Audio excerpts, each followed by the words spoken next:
Good afternoon.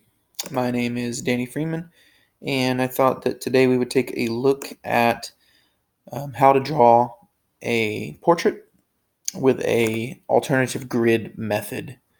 I thought we'd start with a picture of my daughter Arwen, just a real quick sketch of her, and you can see how to apply this particular thing. Now, this would be for advanced students, so uh, we'll kind of push through. So if you don't understand it, it's okay.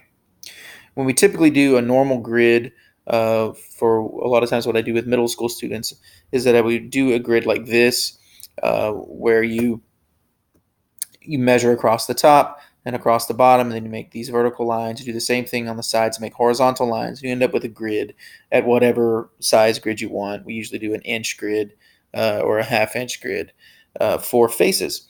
And so uh, you can see there's a couple problems with this. One, it takes a lot of time and it's a lot of measuring, which can be good and bad, especially for students. Having to measure is not a horrible thing, but for advanced students who had presumably already done this, it's not necessary. The other thing that's not great about this is that all the lines that you draw you have to erase, and that becomes its own problem. Having to erase all of these lines is a hassle. So the alternative grid that we have here is something that we can set up. However, we do have to worry about the size of the image. So whatever size picture you're using, or actually it's whatever size paper you're using or media you're using, you have to have the same size picture, or your grid will be off in this particular method. So I'm cropping this down from this image to this image because what I'm using is printer paper, 8 by 11 printer paper, and I cropped this down to look relatively about those same 8 by 11 proportions. It doesn't really have to be exact, but close enough, right?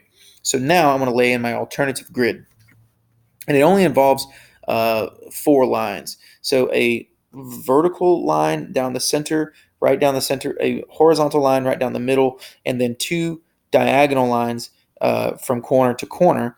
And then what we do is we work in each wedge, each little triangle there, and it will help you measure the rough space of the eye, about where that should land there, and the rough space of the nose and mouth. And you would presumably do this exact same grid on your blank page. When you do this, you lay this in, and then it kind of helps you measure it out, and you get a more accurate drawing than just a freehand drawing.